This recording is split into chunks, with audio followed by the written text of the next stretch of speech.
জ্যোৎস্নায় বর্ষার মেঘ লিখেছেন সমরেশ মজুমদার পর্ব ৩। বাবার ছবিটা এতদিন টেবিলের ওপর ছিল, আজ দেওয়ালে টাঙিয়ে দিয়েছে মা।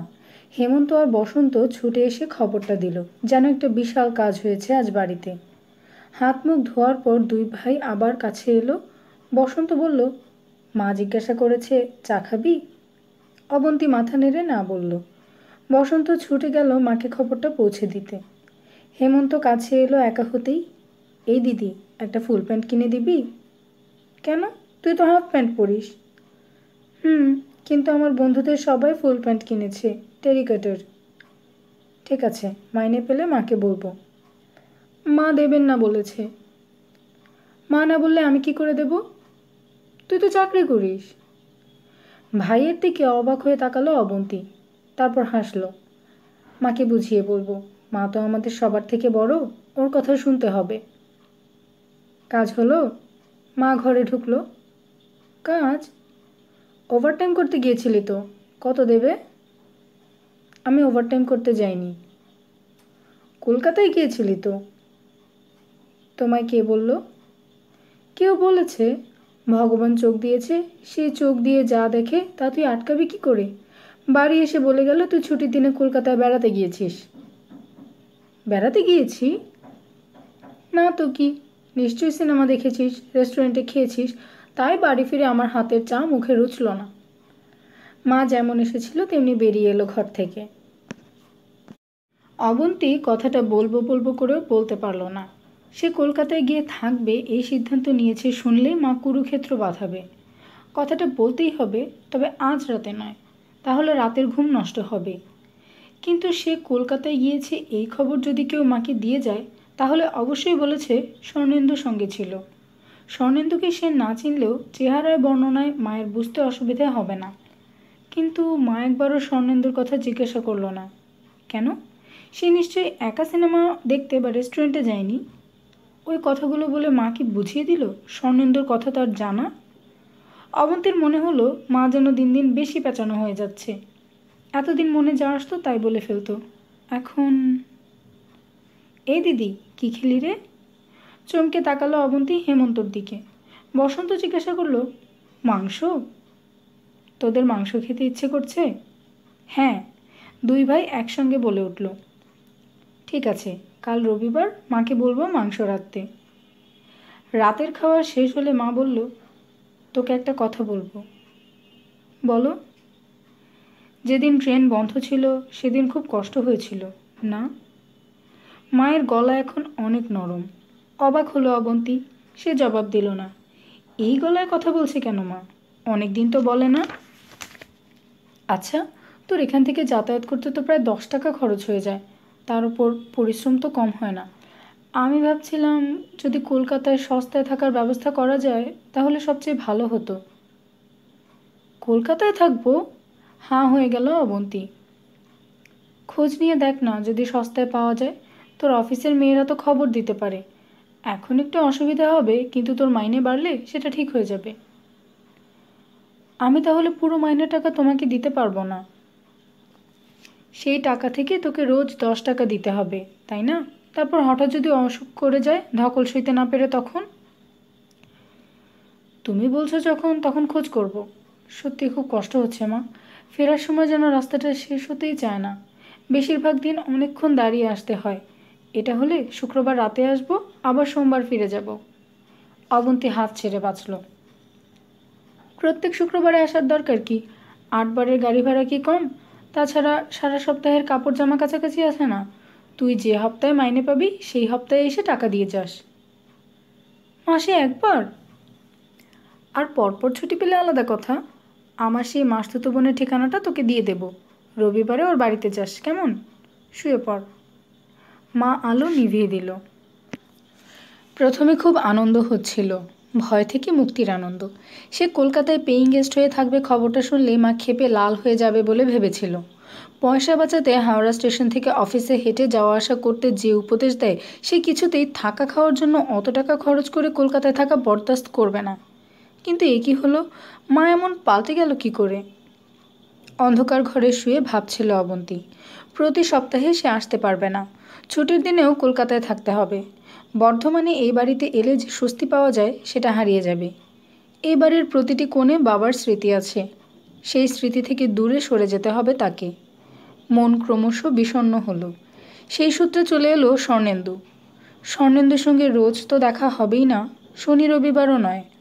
আজ কলকাতায় যাওয়ার সময় এবং ফেরার পথেও মনে হয়েছিল 5টা দিন কষ্ট করে না দেখে থাকা যায়। স্বর্ণেন্দু কি শনি রবিবার কলকাতায় যাবে? হয়তো প্রথম প্রথম যাবে, কিন্তু ওর যদি কাজকর্ম থাকে তখন? হঠাৎই মাথার ভেতরে বিদ্যুৎ ঝলকে উঠল। মা নিশ্চয়ই শুনেছে স্বর্ণেন্দু আজ তার সঙ্গে ছিল। এখানে থাকলে স্বর্ণেন্দুর সঙ্গে তার রোজ দেখা হবে, এটা আর মা মেনে নিতে পারছে না। সেই কারণেই মা নরম গলায় তাকে কলকাতায় থাকার প্রস্তাবটা দিল। কলকাতায় থাকলে স্বর্ণেন্দু রোজ দেখা করতে পারবে না, দূরত্ব বাড়বে। হয়তো মা ভাবছে এইরকম চললে ওদের মধ্যে কোনো সম্পর্ক থাকবে না। বুকের পাঁজর কাঁপিয়ে বাতাস বেরিয়ে এলো। হঠাৎ খুব কান্না পেল তার। মা কেন স্বর্ণেন্দুকে অপছন্দ করছে? স্বর্ণেন্দু খুব ভালো মানুষ, এতদিন ধরে পরিচয় এবং ঘনিষ্ঠতা, কিন্তু কখনো স্বর্ণেন্দু তার দিকে লোভের হাত বাড়ায়নি। স্কুলে থাকার সময় সে বান্ধবীদের কাছেই শুনতো নানান ঘটনা। ওদের মধ্যে যারা প্রেমে পড়তো তারা এসে গল্প করত। প্রেমে পড়া মাত্রই ছেলেরা চায় চুমু খেতে, বুকে হাত বোলাতে, তা না হলে প্রেম কিসের? মজা লাগতো শুনে। কলেজে পড়ার সময় এক স্কুলের বান্ধবীর 5 জনের সঙ্গে প্রেম করা হয়ে গিয়েছিল। তার দিকে তাকালে অবন্তীর মনে হতো একে 5 জন ছেলে চুমু খেয়েছে, 5 জন বুকে হাত রেখেছে। তখন গা গুলিয়ে উঠত, ঘেন্না লাগতো। মেয়েটার সঙ্গে কথা বলা বন্ধ করে দিয়েছিল সে। কিন্তু স্বর্ণেন্দু তার সঙ্গে অত্যন্ত ভদ্র ব্যবহার করে এসেছে, কখনো নিজেকে খেলো করেনি, বরং তাকে বাড়ি নিয়ে গিয়ে মায়ের সঙ্গে পরিচয় করিয়ে দিয়েছে। কেন ওকে মা অপছন্দ করছে? মায়ের সঙ্গে কথা বলতে হবে। রবিবার সংসারের কাজেই কেটে গেল। পেইং গেস্ট হিসেবে থাকতে গেলেও সঙ্গে বিছানাপত্র নিয়ে যেতে হবে, অন্তত একটা পাতলা তোশক, চাদর, বালিশ। ভাগ্য ভালো বাড়িতে একটা তোশক তোলা ছিল। এটা বাবার বিয়ের আগের তোশক, মেসে থাকতে হতো বলে কিনেছিল, সিঙ্গল। বিয়ের পর ওটা আর কাজে লাগেনি বলে মা তুলে রেখেছিল, বাবার অল্প বয়সের স্মৃতি। মা বলল, ওটা আর বাড়িতে রেখে কী হবে, তুই নিয়ে যা। বালিশের ওয়ার চাদর কাছাকাছি করে নিতে হলো। প্রথম মাসটা এই দিয়ে চালাতে হবে, পরে একটু একটু করে কিনে নিতে হবে। দুপুরবেলায় অবন্তীর খেয়াল হলো সে যে পেইং গেস্ট হিসেবে একটা জায়গা পেয়েছে তা এখনও মাকে বলেনি, অথচ মায়ের ভাবভঙ্গি দেখে মনে হচ্ছে তার যাওয়ার জায়গা ঠিক হয়ে গিয়েছে। খাওয়া দাওয়ার পর মা বলেছিল মাংসের গন্ধ আর সহ্য হয় না। সকালে ভাইদের ইচ্ছের কথা মাকে বলেছিল। মা খুব গম্ভীর হয়ে বলেছিল, এই তো সবে মানুষটা গেল, এর মধ্যেই মাংস খাবি? অবন্তী বলেছিল, মাছ খেতে যদি পারি তাহলে মাংস কী দোষ করলো? ওদের ইচ্ছে হয়েছে, রোজ তো খায় না। হাতের টাকা তো বেহিসাবির মতো খরচ করতে পারি না, একদিন তো, তাছাড়া আমি তো মাইনে পাবো। অতএব মাংস এসেছিল। বাবার মৃত্যুর পর মা মাছ মাংস ডিম খাচ্ছে না, পেঁয়াজটা আলাদা করা যাচ্ছে না বলেই হচ্ছে। অবন্তী লক্ষ্য করত রাত্রে রুটির সঙ্গে আলু পেঁয়াজের চচ্চড়ি মা করবেই। সেটা খাওয়ার সময় বলতো, লোক শুনলে ছি ছি করবে। আশ্চর্য, এখনকার বিধবারা এসব মানে না, মানা উচিত নয়। পেঁয়াজটা খাচ্ছি তাই বলে ওসব খেতে পারবো না, আর বাইরের লোককে জানানোরই বা কী দরকার? সেই মা বলল, এবার থেকে তুই মাংস রাঁধিস। আমি তো থাকছি না এখানে। যখন থাকবি তখন রাঁধবি। আগে দাঁড়াও, কলকাতায় মেয়েদের থাকার জায়গা পাওয়া সহজ নয়। ছেলেদের জন্য 1000টা মেস হোস্টেল আছে, মেয়েদের হাতে গোনা, চাইলেই জায়গা পাওয়া যায় না। সে কী রে, এই শুনি কলকাতায় ভাত ছড়ালে কাকের অভাব হয় না? ভাত ছড়াবার ক্ষমতা আমাদের আছে? মা গম্ভীর হয়ে গেল। তারপর নিজের মনেই বলল, মেয়েটার ঠিকানা জোগাড় করতে পারলে চিন্তা করতে হতো না। তুমি চিন্তা করো না, আমি চেষ্টা করব। অবন্তী মায়ের দিকে তাকালো। হোস্টেল না পাই, পেইং গেস্ট হিসেবে হয়তো থাকতে পারবো। Paying guest? মা অবাক হয়ে তাকালো। হ্যাঁ, আজকাল মেয়েরাও থাকছে। কার বাড়িতে থাকবি, সেখানকার ব্যাটা ছেলেরা কেমন তা জানিস না, যদি মতলব খারাপ হয়। না না। হাসলো অবন্তী। অনেক মহিলা আছেন যারা একা বড় বাড়িতে থাকেন, তারা কয়েকটি মেয়েকে পেইং গেস্ট হিসেবে রাখেন, কারণ তাতে যেমন আয় হয় তেমন সঙ্গীও পাওয়া যায়। ভদ্র মেয়ে? হ্যাঁ গো। কী জানি, তারা তো হোস্টেলের থেকে অনেক বেশি টাকা নেবে। খুব পার্থক্য হবে বলে মনে হয় না। তেমন হলে যাব না। না না, 2-1 মাস থেকে হোস্টেলে খোঁজ নিস। ওই 2-1 মাস আমি কোনো মতে চালিয়ে নেব। মা তাড়াতাড়ি বলে উঠল। অবন্তী মায়ের দিকে তাকালো। মা কি বাবাকে ভালোবাসতো, অথবা বাবা কি মাকে? ওদের দুজনের চিন্তাভাবনা তো দুই মেরুর ছিল। সাহিত্যের কোনো খবর রাখে না মা। কবিতা দূরের কথা, গল্প উপন্যাস পড়তে সে কখনো মাকে দেখেনি। ভালোবাসা কি তা মায়ের কতখানি জানা কে জানে। সে বলল, তোমাকে একটা কথা জিজ্ঞাসা করব? বলো। তুমি কি স্বর্ণেন্দুকে অপছন্দ করো? মা চমকে গেল, চোখ ছোট হয়ে গেল। হঠাৎ এই প্রশ্ন? তোমার কথায় আমার মনে হয়েছে। না, সে ভদ্রলোক, স্কুলে পড়ায়, তাকে কেন আমি অপছন্দ করব?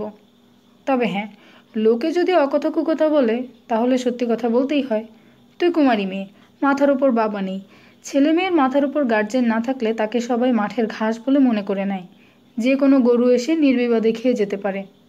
তোর নামে দুর্নাম রটছে। এটা যদি ওর কারণে হয় তাহলে আমি মেনে নেব কেন? এক হাতে তো তালি বাজে না, শুধু ওর কারণে কেন? আমিও দেখা করি, আমরা তো বন্ধুও হতে পারি। বন্ধু? হ্যাঁ। তুই কি পাগল? তোর চেয়েও কত বড় জানিস না?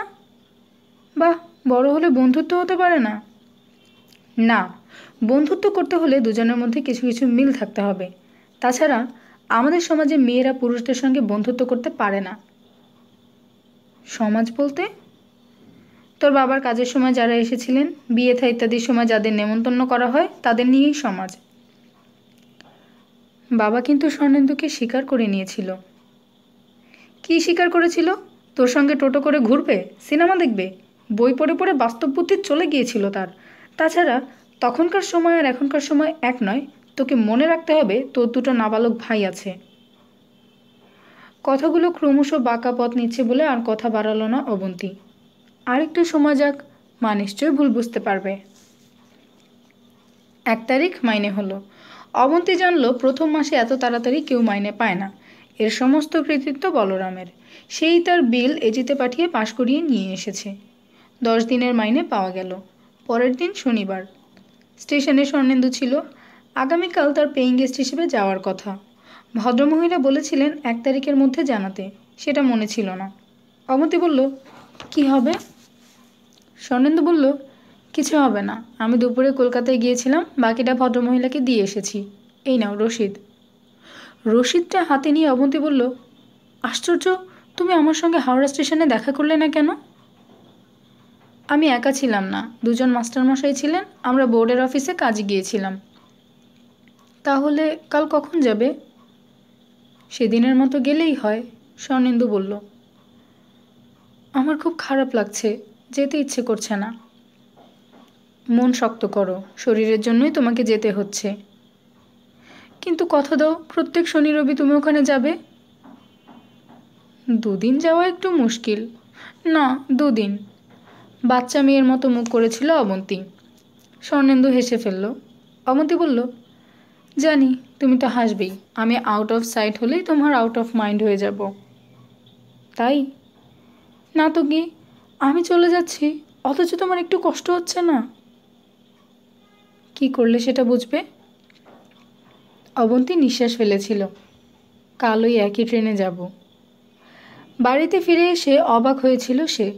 বাইরের ঘরে এক ভদ্রলোক বসে মায়ের সঙ্গে কথা বলছেন। তাকে দেখে মা বলল, ওই তো মেয়ে এসে গিয়েছে।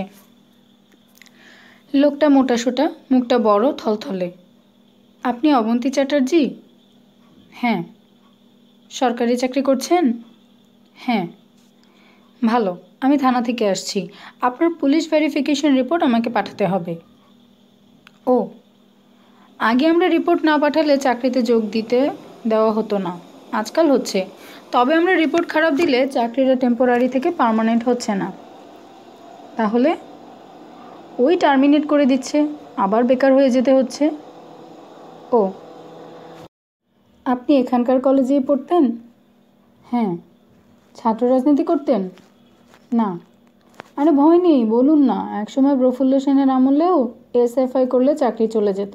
নকশাল হলে তো কথাই নেই, এখনও সব হয় না। করেছেন? না। এমনি রাজনীতি? না। Anti social activities? না। কারোর সঙ্গে ঘনিষ্ঠতা আছে? এবার মা বলল, আমার মেয়ে ওরকম নয়, ওকে ওই শিক্ষা দেইনি আমরা, ওর বাবা মাস্টারমশাই ছিলেন। কিছু মনে করবেন না, বাড়িতে ভেজা বেড়াল অথচ বাইরে বাঘ, এমন অনেক কেস আমি জানি। আপনি হয়তো জানেন না, কিন্তু উনি যে বাইরে কারোর সঙ্গে প্রেম করছেন না তার প্রমাণ কি? এখান থেকে কলকাতায় যেতে আসতেও কত মানুষের সঙ্গে আলাপ হচ্ছে। অফিসেও ব্যাচেলর ছেলেরা কাজ করে নিশ্চয়ই। আমার সঙ্গে কার ঘনিষ্ঠতা আছে কি না সেটা রিপোর্টে লিখতে হবে? না, তবে সেই লোকটার খোঁজখবর নিতে হবে। সে যদি অ্যান্টি সোশ্যাল হয় তাহলে আপনি তার দ্বারা প্রভাবিত হতে পারেন। পারেন কেন, হবেনি। নামটা বলুন। কার নাম বলবো? যার সঙ্গে ঘনিষ্ঠতা আছে তার নাম বলুন। জীবনানন্দ দাস। লোকটা ঝটপট লিখে নিল নামটা। কোথায় থাকে? ওর বাড়ি ছিল বরিশালে। সে তো আমারও ছিল, আসতে সাল যেতে সাল। হে। এখন কোথায় থাকে? কলেজ স্ট্রিটে। এবার আমি ভেতরে যেতে পারি? আমি খুব টায়ার্ড। অবন্তী শক্ত গলায় প্রশ্ন করল। নিশ্চয়ই পারেন, তবে আপনার সব ঠিক আছে, কিন্তু জীবনানন্দ আপনার ক্ষতির কারণ হতে পারে। কীরকম? আমি যদি রিপোর্টে লিখি জীবনানন্দ দাস নামে এক সমাজবিরোধীর সঙ্গে আপনার ঘনিষ্ঠতা আছে, বুঝতেই পারছেন কি হবে। পারছি। অবশ্য আমি যে লিখবই তা ভাববেন না। মা বলল, ওর কোনো ক্ষতি হবে না তো? আমি আপনাকে বলছি ওর সঙ্গে জীবনানন্দ নাকি, তার কোনো আলাপই নেই। বাহ, উনি বললেন আছে, নিজের কানেই তো শুনলেন। অবন্তী বলল, আমি বলিনি আলাপ আছে, বলেছি ঘনিষ্ঠতা আছে। উনি আমার শৈশবে ট্রাম দুর্ঘটনায় মারা গিয়েছেন। শৈশবে যে মারা গেছে তার সঙ্গে বড় হয়ে ঘনিষ্ঠতা হলো কেমন করে? যাকে, অবাস্তব কথাবার্তায় আমি নেই। তাহলে বলুন। অবন্তী তাকালো। মেয়ে ছেলের সঙ্গে কারবার করা খুব ঝামেলার ব্যাপার। লোকটার গলায় আক্ষেপ ঝরে পড়ল। আরে, এত দূর এলাম, সময় নষ্ট করলাম, তার একটা দাম আপনারা দেবেন না? সঙ্গে সঙ্গে মা ভেতরে চলে গেল এবং পলকেই বেরিয়ে এসে লোকটির হাতে 3টে 10 টাকার নোট তুলে দিল। লোকটা মাথা নাড়ল। মাত্র 30? আর পারবো না বাবা, উনি তো কিছু রেখে যাননি। অনেক কষ্টে সংসার চালাচ্ছি, আপনি এই নিয়েই খুশি হন। লোকটা উঠে দাঁড়ালো। যাক, বাবা বললেন বলে আর চাপ আমি দিলাম না। আচ্ছা, আসি। দরজা বন্ধ করে মা ফোঁস করে উঠল। লোকটাকে মিথ্যা কথা বললি কেন? তোর চাকরিটা চলে গেলে ভালো হতো। মিথ্যে কথা বলিনি তো। বলিসনি? স্বর্ণেন্দুর নাম চাপা দিতে একটা নাম বানিয়ে বললি। অবন্তী ভেতরের ঘরে গেল। মা এলো পেছন পেছন। আলমারি থেকে বাবার কেনা বইটা বের করে বলল, কমলাকান্ত চট্টোপাধ্যায় তোমার স্বামী ছিলেন, কিন্তু তুমি তো কখনোই তার মনের খবর রাখতে চাওনি। এই বইটা হাতে নিয়ে কখনো দেখেছ? বাবা আমাকে এর কবিতা পড়তে শিখিয়েছিলেন, আমি এর নাম বলেছি। বইটাকে রেখে ব্যাগ খুলে খামটা এগিয়ে ধরল সে। এতে 10 দিনের মাইনে আছে, আর কাল আমি কলকাতায় চলে যাব। মা একটু থতমত হয়ে বলল, আমি কেন? ওই লোকটা তো শিক্ষিত, পুলিশে কাজ করছে। ও কি তো রসিকতা বুঝতে পারলো? অত মেজাজ ভালো নয়। কলকাতায় যাবি মানে? থাকার জায়গা পেয়েছিস? হ্যাঁ, পেইং গেস্ট। অফিসের কাছে? না, তালতলায়, ঠিকানা লিখে রেখে যাব। মাস গেলে কত? 400। সর্বনাশ! ওর নিচে বর্ধমানেও জায়গা পাওয়া যাবে না। তাহলে আর বাড়িতে কত দিতে পারবি? তুমি চেয়েছো আমি যাই। কেন? তুই বলিসনি? এখান থেকে যাতায়াতের অসুবিধার কথা যখন বলেছিলি তখন আমি আপত্তি করিনি। করেছো, তারপরে আচমকা আমাকে যেতে বললে। এখন সর্বনাশ বলে কোনো লাভ নেই। যা মাইনে পাবো তা থেকে থাকা খাওয়ার খরচ আর সামান্য হাত খরচের জন্য রেখে বাকিটা তোমায় দিয়ে যাব, চিন্তা করো না। অবন্তী কথা শেষ করলো। স্বর্ণেন্দু তাকে পৌঁছে দিল। হাওড়া থেকে ট্যাক্সি করে সোজা তালতলায়।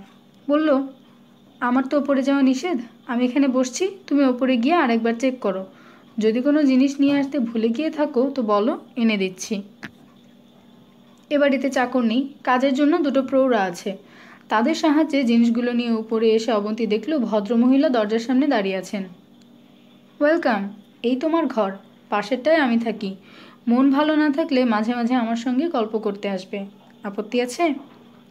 ওমা, আপত্তি থাকবে কেন? গুছিয়ে নিতে মিনিট 10 লাগলো। ভদ্রমহিলা দাঁড়িয়ে দেখে যাচ্ছিলেন।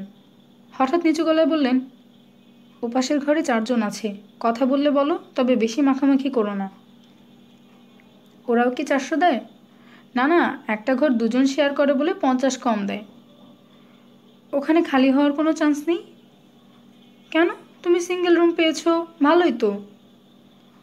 50 টাকা কম হলে আমার বেশি ভালো হতো।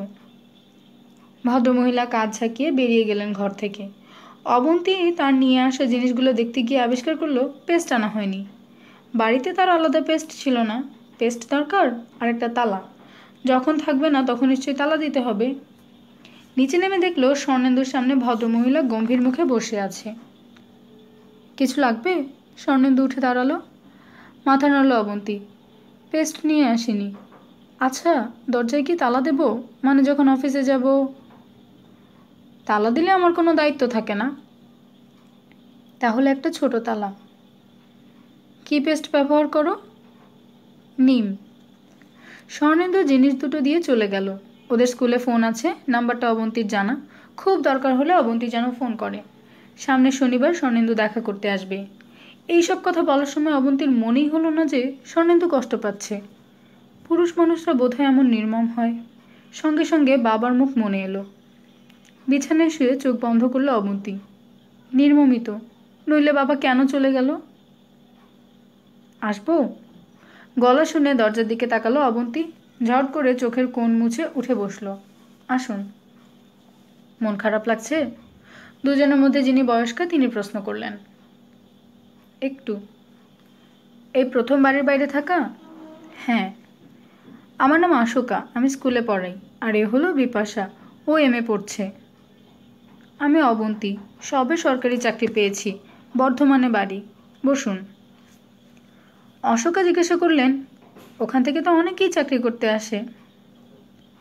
আমিও আসতাম, কিন্তু খুব কষ্ট হয়, তারপর ট্রেন বন্ধ হলে সর্বনাশ। তা ঠিক।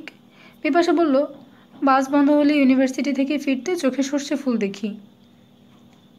আপনারা অনেক দিন এখানে আছেন? বিপাশা বলল, অশোকাদি আছেন 7 বছর, আমি 1.5। অশোকা বললেন, আমার বাড়ি যাদবপুরে, বিয়ে হয়েছিল বাগবাজারে। বিয়ের পর মানিয়ে নিতে চেষ্টা করেছিলাম, হলো না। 10 বছর পর আলাদা হলাম। আমাকে ডিভোর্স দেবে না, এখন একা থাকতে থাকতে অভ্যাস হয়ে গিয়েছে। গল্প হচ্ছিল, এদের ভালো লাগছিল অবন্তীর। বিপাশাকে দেখে তার মনে পড়ল, বাবা বেঁচে থাকলে সেও এমএ পড়তো। বিপাশার বাড়ি ইসলামপুরে, হোস্টেলে জায়গা পায়নি বলে এখানে এসেছে। আরও 2 জন এখানে আছেন না? হ্যাঁ, ওরা যে যার বাড়িতে গিয়েছে, প্রতি সপ্তাহে যায়। হঠাৎ বিপাশা বলল, এই ঘরে কেউ বেশি দিন থাকে না। তার মানে? কেউ 1 মাস, কেউ 2 মাসে চলে যায়। অশোকাদি বলেন, এই ঘরটা নীলার মতো, সবার সহ্য হয় না। কেন? তা জানি না। এই ঘরে যারা আসে তারা 50 টাকা বেশি দেয় বলে আমাদের সঙ্গে মিশতে চায় না। সিঙ্গেল রুম, ডাবল রুম বলে কথা। হাসল বিপাশা। এই সময় একজন পরিচালিকা চা আর পাঁপড় ভাজা নিয়ে ঢুকল। আমাদেরটা এখানে দিয়ে যাও টগরদি, বিপাশা বলল। নিয়ম ভাঙতে পারবো না, যে যার চা নিজের ঘরে বসে খাবে, নিয়মটা তো জানা আছে। টেবিলে কাপ প্লেট নামিয়ে টগর চলে গেল। বিপাশা বলল, এখানে আর কিছু থাক না থাক, নিয়মের বাড়াবাড়ি আছে। চলো অশোকাদি, ওগুলো জুড়িয়ে গেলে আর মুখে তোলা যাবে না। আসি ভাই। অশোকাদি বললেন, যখনই ইচ্ছে হবে আমাদের ঘরে চলে আসবে। একদম অন্য একটা জীবন, যার সঙ্গে মানিয়ে নিতে একটু অসুবিধে হচ্ছিল। সকালে চা খাওয়ার পর কোনো কাজ নেই, চুপচাপ শুয়ে বসে সময় কাটিয়ে স্নান টান শেষ করে নিচে গিয়ে খেতে বসা। এবারে রান্না 8:30টার মধ্যেই শেষ হয়ে যায়। 9টার সময় বেরিয়ে নিজেকে বোকা লাগছিল অবন্তীর। 9টার সময় স্বচ্ছন্দে বাস ট্রামে ওঠা যায়। তালতলা থেকে ট্রামে চেপে গভর্নর হাউসের পাশে মিনিট 10-এর মধ্যে পৌঁছে ফাঁকা ডালহৌসি দেখতে হয়। অফিসের দরজা খোলে 9:45। 10:30টার আগে হাতে গোনা লোক আসে। আবার 9:30টায় বাসে ওঠা মুশকিল হয়ে পড়ে, ভিড় শুরু হয়ে যায়। তা সত্ত্বেও ওই সময়টাই ঠিক করলো অবন্তী। ভূতের মতো রাস্তায় দাঁড়িয়ে না থেকে বাসের ভিড় ঠেলা ঢের ভালো। অবশ্য বাসের চেয়ে ট্রামে সে অনেক বেশি স্বচ্ছন্দ বোধ করতে লাগলো। মিস্টার সেন তাকে ক্রমশ জটিল কাজ দিচ্ছেন, সেটা করতে ভালো লাগছিল। কাজের চাপ থাকায় অন্য কোনো দিকে মন যায় না। দিব্যি সময়টা কেটে যায়।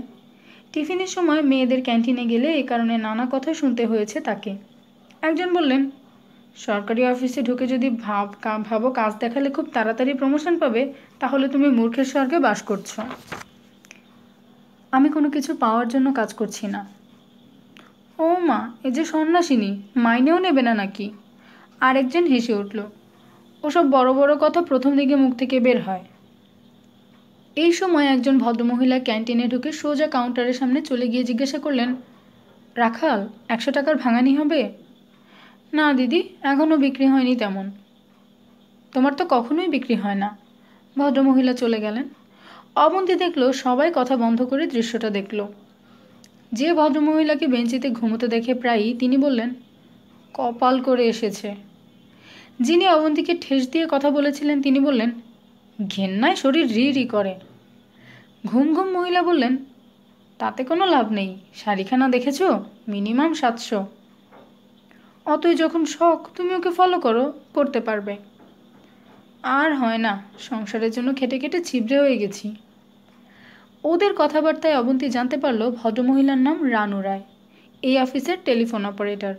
মাইনে লোয়ার ডিভিশন ক্লার্কের, কিন্তু রোজ শাড়ি জামা পাল্টে পরেন। 1 মাসে একটা শাড়ি 2 বার নয়। ট্যাক্সি ছাড়া যাতায়াত করেন না। রোজ দুপুরবেলায় ঘন্টা 2 অফিসে থাকেন না। এই অফিস তো বটেই, হেড অফিসের কর্তাদের দরজা উপর কাছে অবারিত। দুপুরবেলায় উনি তাদের এক একজনের সঙ্গে সময় কাটান। কাজ উদ্ধারের জন্য বাইরের পার্টিরা ওকে ধরে, অতএব টাকা ওর হাতের ময়লা। অবন্তী একটুখানি যা দেখেছিল তাতে ভদ্রমহিলাকে গম্ভীর এবং পরিচ্ছন্ন রুচির মানুষ বলে মনে হয়েছিল। ওর কাজকর্মের বর্ণনা শুনে প্রশ্ন এলো মনে, ঈর্ষায়েরা বাড়িয়ে বলছেন না তো? উপন্যাসে এই ধরনের চরিত্র পাওয়া যায়। বেশিরভাগ ক্ষেত্রেই সংসারের অভাব দূর করতে না পেরে মেয়েরা বাধ্য হয় ওই জীবনযাপন করতে। যেহেতু ওই জীবন কখনোই দীর্ঘস্থায়ী হয় না, তাই অকালেই শেষ হয়ে যায় এরা। অবন্তী জানল, এই রানু রায় অফিসের কোনো মহিলার সঙ্গে বন্ধুত্ব করেন না। সহকর্মীদের সঙ্গে ঠাট্টা ইয়ার্কি করতেও তাকে দেখা যায় না। হাওড়া স্টেশনে যাওয়া যত কষ্টকর, তালতলায় ফেরা ততটা নয়। একটু হেঁটে এসপ্ল্যানেড থেকে ট্রাম ধরলে বসার জায়গা পাওয়া যায় লেডিস সিটের দৌলতে। 5:30টার মধ্যেই বাড়িতে ফিরে আসে সে। মাঝে মাঝে মালিকানের সঙ্গে দেখা হয়। আজকাল তিনি বেশ হাসি হাসি মুখেই কথা বলেন। অসুবিধে হচ্ছে না তো? না। হলেই বলবে, এটা তোমার নিজের বাড়ি, লজ্জা করো না। একটু অবাক হয়েছিল শুনে। একবার ভেবেছিল জিজ্ঞাসা করবে কেন সে যে ঘরে আছে সেই ঘরে বেশি দিন কেউ থাকে না। জিজ্ঞাসা করেনি, কারণ তাহলে তাকে বলতে হবে কার কাছ থেকে সে খবরটা শুনেছে। ঘরে ঢুকে পরিষ্কার হয়ে বসতে না বসতেই চা আর পাঁপড় ভাজা এসে যায়। তারপর আর সময় কাটতে চায় না। অবন্তী অনেকবার ভেবেছে অশোকাদিদের ঘরে গিয়ে কথা বলে আসে, কিন্তু সংকোচ হয়েছে। ছুটির দিন হলে আলাদা কথা, কাজ থেকে ফিরে হয়তো ওরা বিশ্রাম করছেন, গেলে বিরক্ত করা হবে।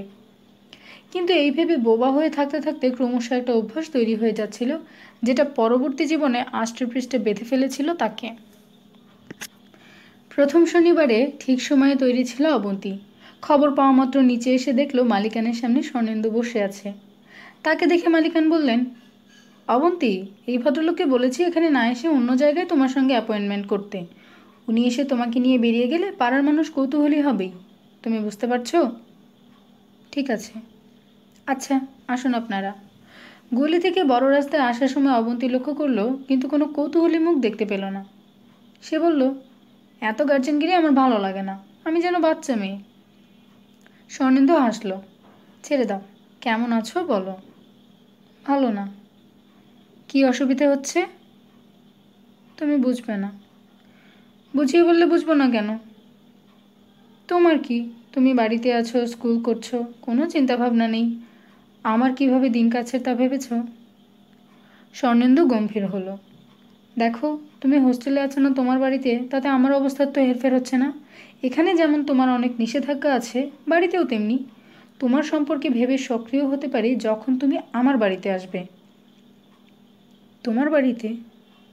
হ্যাঁ। অবন্তীর মুখে রক্ত জমল। তুমি যদি মত দাও তাহলে তোমার মায়ের সঙ্গে কথা বলতে পারি।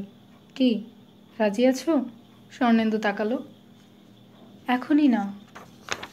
কেন? বাবার মৃত্যুর তো বেশি দিন হয়নি। ও, কি একটা 1 বছরের নিয়ম আছে না? তোমার মা অবশ্য তাই বলবেন। যদিও আমি ওগুলো নেহাতি বাজে বলে মনে করি। যা বলার আমি বলবো, অবন্তী বলল। হাঁটতে হাঁটতে ওরা মেট্রো সিনেমার সামনে চলে এসেছিল। ক্যাফে দ্য মনিকে ঢুকলো স্বর্ণেন্দু। চা আর ফ্রাইয়ের অর্ডার দিয়ে বলল, তুমি এর মধ্যে বেশ অন্যরকম হয়ে গেছো। কীরকম? আত্মবিশ্বাস এসে গেলে মানুষের চেহারা যেরকম হয়ে যায়। ও বাবা, কী রকম হয়ে যায় জানি না। আমি তো প্রতিটি দিন গুনেছি আর ভেবেছি কবে শনিবার আসবে। এত বড় শহরে কাউকে চিনি না। অফিসের মহিলাদের সঙ্গে আলাপ হয়নি? হয়েছে, তারা সবাই পরিশ্রান্ত। অন্যের সমালোচনা করা ছাড়া কোনো কথা খুঁজে পান না। আমার সঙ্গে মিলবে না। বাড়ির খবর পেয়েছো? না, এসেই একটা চিঠি দিয়েছিলাম, জবাব আসেনি এখনো। আমি ভেবেছিলাম সকালে গিয়ে খোঁজ নিয়ে আসবো। তারপর মনে হলো আমি কলকাতায় আসছি তোমার সঙ্গে দেখা করতে, এটা শুনতে আমার ভালো লাগবে না। স্বর্ণেন্দু ম্লান হাসল। তুমি স্কুলের চাকরিটার খোঁজ নিয়েছো? নিয়েছি, পার্টির ক্যান্ডিডেট আছে। তাহলে তো আমার হলো না। দেখা যাক। একটা কিছু তো করতে হবে, এভাবে চলবে নাকি?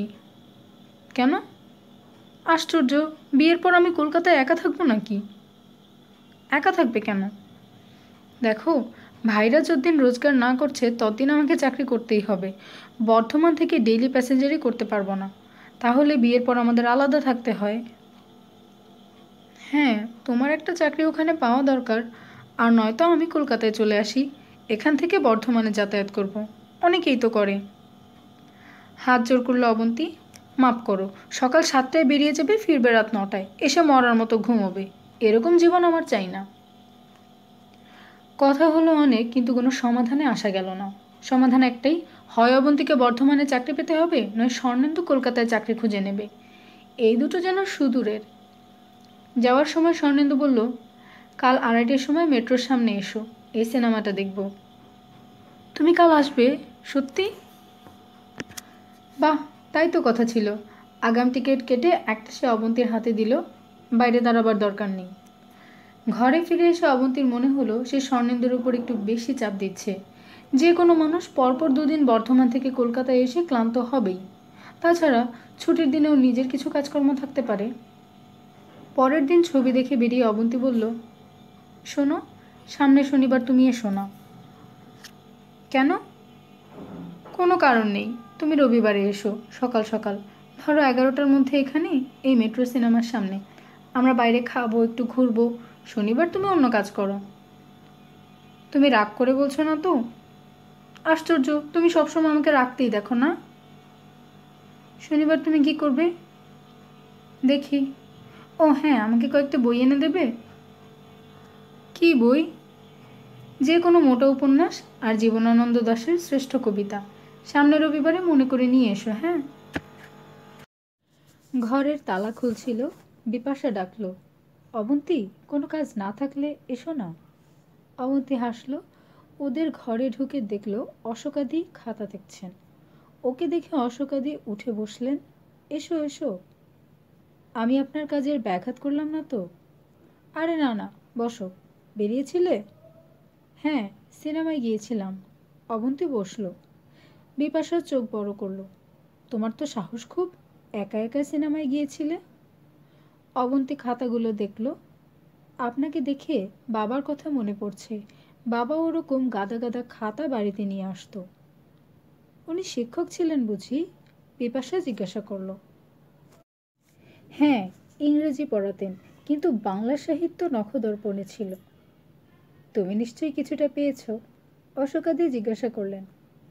না না, আমি সাধারণ। মাথা নাড়ল অবন্তী। তোমার গলাটা কিন্তু ভারী মিষ্টি। আবৃত্তি করো? দূর, দূর বললেই হলো। প্লিজ একটা আবৃত্তি করো, বিপাশা বলল। দুজনে এমনভাবে অনুরোধ করতে লাগলো যে শেষ পর্যন্ত আর আপত্তি করতে পারল না অবন্তী। সে চোখ বন্ধ করে উচ্চারণ করল, আবার বছর 20 পরে তার সাথে দেখা হয় যদি। আবার বছর 20 পরে, হয়তো ধানের ছড়ার পাশে, কার্তিকের মাসে, তখন সন্ধ্যার কাক ঘরে ফেরে, তখন হলুদ নদী নরম নরম হয় সরকাশ হোগলায়, মাঠের ভেতরে। কবিতাটি শেষ করার পর চোখ খুলল অবন্তী। অপলক তাকিয়েছিলেন অশোকাদি।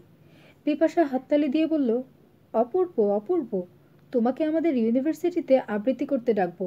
কি দারুণ বললে। অবন্তী লজ্জা পেল। যা, কি যে বলো। অশোকাদি জিজ্ঞাসা করলেন, জীবনানন্দ তোমার ভালো লাগে? হ্যাঁ, কীরকম একটা রহস্যের ছোঁয়া আছে ওর লাইনে। অনেকক্ষণ গল্প হলো। হঠাৎ অশোকাদি বললেন, তোমাকে একটা খবর দিই, এই বিপাশা হলো মৌসুমি ফুল। পড়া শেষ হয়ে গেলে বাড়ি ফিরে যাবে, বিয়ে করবে, সুখী হবে।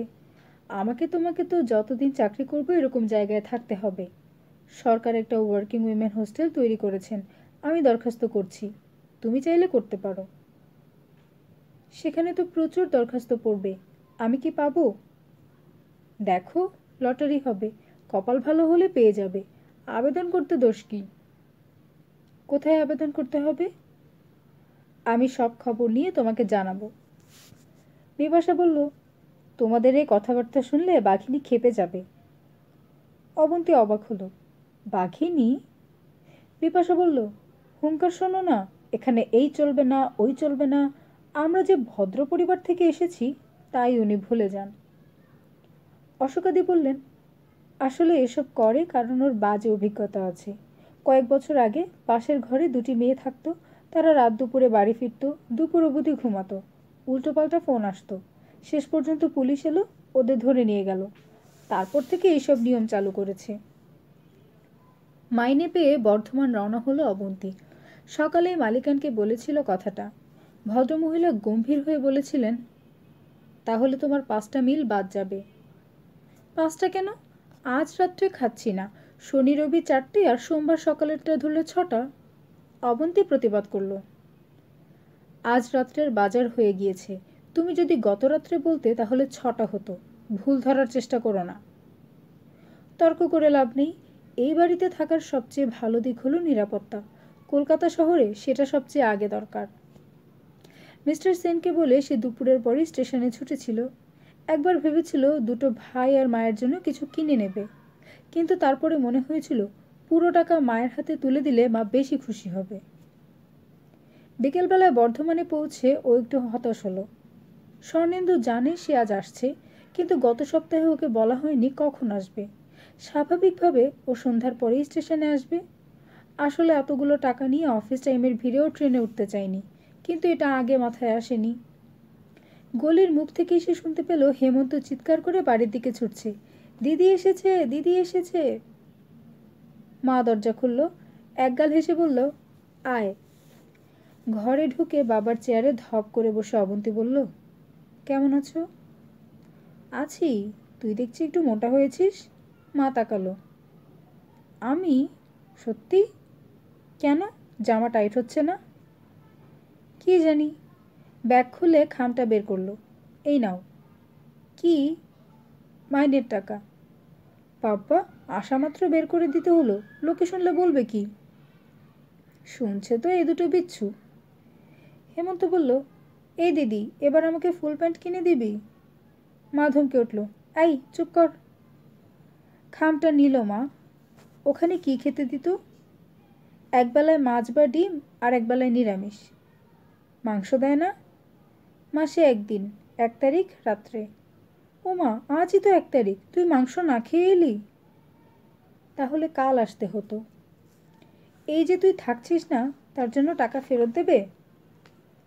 অবন্তী মায়ের দিকে তাকালো। জিজ্ঞাসা করিনি। এইসব কথা জিজ্ঞাসা করে নিবি তো? কীরকম মেয়ে তুই? যা, হাত মুখ ধুয়ে নে, আমি চা করছি। ভাই দুটো আজ পায়ে পায়ে ঘুরছিল। চা খেয়ে সে যখন ছাদে গেল তখন ওরাও সঙ্গী হলো। ছাদে উঠে হেমন্ত বলল, এ দিদি, তুই অনেক টাকা মাইনে পেয়েছিস না? দূর। হ্যাঁ, আমি জানি। কে বলল তোকে? ওপাশের বাড়ির কাকিমাকে মা বলছিল। ও, এখন থেকে আমরা রোজ মাছ খেতে পারবো না? বসন্ত চিনচিনে গলায় বলেছিল। আর মাংস? মাংস রাঁধলে মায়ের গন্ধ সহ্য হয় না। দিদি এলে মাংস হবে, মাসে একবার। একদম বায়না করবি না। ভাইকে ধমক দিল হেমন্ত। অবন্তী ওদের মুখের দিকে তাকিয়ে অবাক হলো। দুজনেই তাদের ঈপ্সিত খাদ্যদ্রব্যের কথা ভেবে কি সুখী। খুব মায়া লাগলো তার। ছেলেবেলায় তার খাবারের উপর লোভ ছিল না। প্রদীপিসের বর্মি বাক্স বইটার জন্য সে কিরকম লালায়িত ছিল। বাবা যেদিন বইটা কিনে আনলেন সেদিন মনে হয়েছিল সমস্ত পৃথিবী হাতের মুঠোয় চলে এসেছে। সন্ধ্যের পরে তাকে কাপড় বদলাতে দেখে মা জিজ্ঞাসা করল, কোথায় যাচ্ছিস? একটু ঘুরে আসি। এই রাত্রে বর্ধমানে ঘোরার জায়গা আছে নাকি? মা, আমি এখানে জন্মেছি, বন্ধুরা নেই? শুধু বন্ধু হলে কাল সকালেও যাওয়া যেত। কি বলতে চাইছো? কি বলবো, এতদিন বাদে বাড়ি এলি, কোথায় বাড়িতে থাকবি, তোর সব গল্প বলবি, না পাড়া বেড়াতে চললি? অবন্তী সহজ হলো, তোমার রান্না শেষ হওয়ার আগেই চলে আসব। বাড়ি থেকে বেরিয়ে বড় রাস্তায় উড়ে এলো অবন্তী। একটা রিক্সা আসছিল, তাকে থামিয়ে যাওয়ার কথা বলতেই সে মাথা নাড়ল। স্টেশনের দিকে যাব না দিদি, হেভি মারপিট হচ্ছে। সে কি, কখন? এই একটু আগে, হকারদের সঙ্গে পুলিশের। ওদিকে যাবেন না। আমি তো একটু আগে এলাম। রিক্সাওয়ালা ঘাড় নেড়ে চলে গেল রিক্সা নিয়ে। ওই সময় কতগুলো ছেলে বলতে বলতে গেল, 4 জনের কন্ডিশন সিরিয়াস, পুলিশ বেধড়ক পিটিয়েছে, হকারদের কিছু হয়নি, মার খেলো ট্রেনের প্যাসেঞ্জাররা। অবন্তী ওদের জিজ্ঞাসা করতে গিয়ে থেমে গেল, স্বর্ণেন্দুর কিছু হয়নি তো? অবন্তী হাঁটতে আরম্ভ করলো। স্টেশনের কাছাকাছি দোকানগুলো বন্ধ, রাস্তার আলোগুলো ভেঙে দিয়ে গেছে কারা।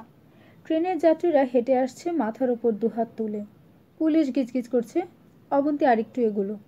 একজন পুলিশ অফিসার মাইকে চেঁচিয়ে বললেন, যারা ট্রেন ধরতে এসেছেন প্ল্যাটফর্মের ভেতরে চলে যান, যারা ট্রেন থেকে নেমেছেন তারা বাড়ি চলে যান, এখানে দাঁড়িয়ে থাকবেন না। অবন্তীর একবার মনে হলো বাড়িতে খোঁজ করা দরকার। স্বর্ণেন্দু যদি বাড়ি ফিরে না গিয়ে থাকে তাহলে নিশ্চয়ই ওর কোনো বিপদ হয়েছে। খুব দুশ্চিন্তা হচ্ছিল তার। ঠিক তখনই শুনতে পেল, চলো চলো তাড়াতাড়ি পা চালাও। আবছা আলোয় স্বর্ণেন্দু পাশে এসে দাঁড়ালো। চলো। দ্রুত হেঁটে ওরা স্টেশনের অনেকটা দূরে চলে এলো। স্বর্ণেন্দু জিজ্ঞাসা করলো, কোন ট্রেনে এলে? আমি দুপুরে ট্রেন ধরেছি, তোমাকে জানাতে পারিনি। তোমার কিছু হয়নি তো? না, আমি ওভারব্রিজে দাঁড়িয়েছিলাম। যাক, আগে এসে ভালোই করেছো। কিন্তু এখন এখানে কি জন্য এসেছো? বাহ, তুমি দাঁড়িয়ে থাকবে আমি জানতাম। এখানে তো রিক্সাও দেখছি না, হেঁটে যেতে হবে তোমাকে। হেঁটেই তো এসেছি। অবন্তী বলল, কাল কখন? আর বলো না, আমি প্রায় শনিবার ফাঁকি মারছি বলে অভিযোগ উঠেছে। কাল স্কুলের কিছু ছাত্রদের শান্তিনিকেতনে নিয়ে যাওয়া হচ্ছে, আমাকেও ওদের সঙ্গে যেতে হবে। কাটানো গেল না। বিকেলের মধ্যে ফিরবে না? বলতে পারছি না, 12 ভূতের ব্যাপার। অবন্তী চুপ করে গেল। তার খুব রাগ হচ্ছিল। রাগ করো না, রবিবার দুপুর 2টোয় স্টেশনে এসো, শক্তিগড় যাব। আমি কোথাও যাব না। আরে, চাকরি করতে হলে কিছু কিছু আদেশ মানতেই হয়, রাগ করলে চলবে? শক্তিগড়ের হেডমিস্ট্রেসের সঙ্গে কথা বলেছি, উনি তো আমার সঙ্গে কথা বলতে চান। রবিবার 2টোয় এসো। বাড়ি ফিরতে ফিরতে 9:30 বেজে গেল। মা গম্ভীর মুখে বসেছিল। সে অপরাধীর গলায় বলল, একটু দেরি হয়ে গেল। মা জবাব দিল না। শনিবারটা ভাইদের সঙ্গে কাটালো অবন্তী। হেমন্তর থেকে বসন্ত অনেক বেশি বুদ্ধিমান। অবন্তীর মনে হলো ঠিকমতো গাইড করলে ছেলেটা অনেকটা উপরে উঠবে ভবিষ্যতে। বিকেলবেলায় ওদের নিয়ে রাজবাড়ির দিকটা ঘুরে এলো অবন্তী। ওরা খুব খুশি। রবিবার মাকে বলল অবন্তী, আমি একটু শক্তিগড়ে যাব। আজ মা বেশ সহজ। কেন রে? ওখানকার স্কুলে ডেপুটেশনে ভ্যাকেন্সিতে লোক নেবে। সে তো কয়েক মাসের জন্য। তোর বাবা বলতো ঠিকে মাস্টার। পাকা সরকারি চাকরি ছেড়ে কেউ ঠিকে মাস্টারিতে যায় নাকি? কতখানি ঠিকে আদৌ পাকা হবে কিনা জানবার জন্য যাচ্ছি। শক্তিগড়ে চাকরি পেলে বাড়িতে থেকে যাতায়াত করা যায়, অনেক পরিশ্রম আর টাকা বাঁচবে। অবন্তী বলল। মা তাকালো। খবরটা পেলে কোথায়? স্বর্ণেন্দু দিয়েছে। সে তো দেবেই। তার মানে? মাস্টাররা মনে করে মাস্টারের চেয়ে ভালো চাকরি আর নেই। তোর বাবাও তাই মনে করতো। বলতো, আমরা মানুষ গড়ার কারিগর, তা ওই কারিগরি করে কী লাভ হয়েছে? না, মেয়ের সামনে হাত পেতে থাকতে হচ্ছে। আমি মেয়ে না হয়ে ছেলে হলে কথা বলতে? ছেলে চিরকাল ঘরে থাকবে, আর পাখা গজালেই মেয়ে পরের ঘরে যাওয়ার জন্য মুখিয়ে থাকবে। দুজন এক হলো। আর ছেলের বিয়ে হলে পরের ঘরের পাখা গজানো মেয়ে যখন তোমার বাড়িতে এসে নিজের মতো তার স্বামীকে নিয়ে উঠতে চাইবে, তখন সেটা সহ্য করতে পারবে? নাকি যে গরু দুধ দেয় তার লাথিও মিষ্টি বলে ছেলের বউকে খাতির করবে? অবন্তী না বলে পারল না। সে যখন ছেলের বউ আসবে তখন ভাববো। যাচ্ছ যাও, তবে এ ব্যাপারে আমার একটুও মত নেই। একজন গেছেন, আরেকজন সেই ভুল করুক আমি চাই না। মা সামনে থেকে সরে গেল। শক্তিগড় স্কুলের হেডমিস্ট্রেস বললেন, এর আগে ডেপুটেশন ভ্যাকেন্সিতে আমরা অর্ডিনারি অনার্স গ্র্যাজুয়েট নিয়েছি, কিন্তু তার জন্য চাপ আসছে। মাস 6 জন্য ছুটিতে গিয়েছেন একজন টিচার। তার জন্য বিভিন্ন জায়গা থেকে সুপারিশ আসছে। পার্টি থেকেও একজনকে নিতে বলা হয়েছে। ইনি যদি বিএড করে রাখতেন তাহলে সুবিধে হতো। স্বর্ণেন্দু বলল, এর বাবাকে বোধহয় আপনি চিনতেন? নিশ্চয়ই, কমলাকান্তবাবু শ্রদ্ধেয় শিক্ষক ছিলেন। অন্তত একটি ইন্টারভিউ নেওয়া যেতে পারে কি? ইন্টারভিউতে যে ভালো করবে তাকেই চাকরিটা দেবেন। ভদ্রমহিলা হেসে ফেললেন। আমার যাকে ভালো লাগলো সেক্রেটারির তাকে হয়তো লাগলো না। ঠিক আছে, তুমি অ্যাপ্লাই করো। চাকরিটা কি ঠিক 6 মাসের জন্য? আপাতত। যিনি করতেন তিনি খুব অসুস্থ। ডাক্তারও অসুখ ধরতে পারছে না, শুনছি বোম্বে নিয়ে যাওয়া হবে। সাধারণ অসুখ হলে এত টাকা খরচ করে বোম্বে নিয়ে যাওয়া হয় না। যদি উনি সুস্থ না হন তাহলে আবার বিজ্ঞাপন দেওয়া হবে পার্মানেন্ট পোস্টের জন্য। তখন যিনি ডেপুটেশনে ছিলেন তাকে অগ্রাধিকার দেওয়া হবে যদি তার পারফরমেন্স ভালো থাকে। ঠিক আছে? অবন্তী বাইরে বেরিয়ে এসে বলল, কি করব?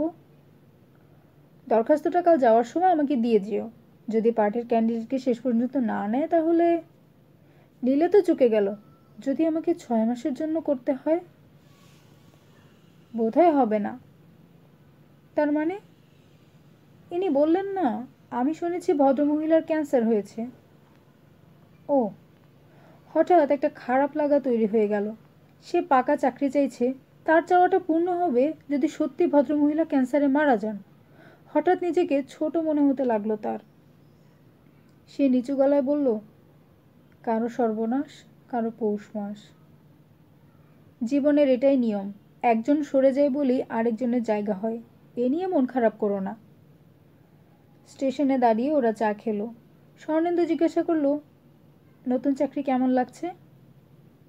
প্রাথমিক ভয়টা কেটে গেছে। অফিসের কারোর সঙ্গে বন্ধুত্ব হলো? না, আমি এড়িয়ে চলি। কেন? তোমার সে বলরাম? লোকটা অদ্ভুত, মতলববাজ নয়। কি করে বুঝলে? মেয়েরা বুঝতে পারে। তাহলে এত মেয়ে বোকা হয়ে যায় কেন? বুঝেও বুঝতে চায় না বলে। এই চাকরিটা হলে আর কোনো সমস্যা থাকবে না। মা বলছিল তোমাদের বাড়িতে গিয়ে কথা বলবে। আমি ওকে এখন যেতে নিষেধ করছি। আগে চাকরিটা হোক। অবন্তী চোখ বন্ধ করলো। মন ভালো হয়ে গেল তার। এখন এই বাড়িতে মা স্মৃতি হয়ে গেছে। ঠিক যেভাবে বাবা মৃত্যুর কয়েকদিনের মধ্যে স্মৃতি হয়ে গিয়েছিল, ঠিক সেইভাবে নয়। বাবার সম্পর্কে কথা বলার লোক বলতে মা ছাড়া কেউ ছিল না। ওর কথা শুনলে মনে হতো বাবা অত্যন্ত বাস্তব বুদ্ধিহীন মানুষ, মাকে ডুবিয়ে দিয়ে চলে গেছেন। কিন্তু মায়ের সম্পর্কে যে এখন অভিযোগের বন্যা বইছে, এমনটি কি হওয়ার কথা ছিল?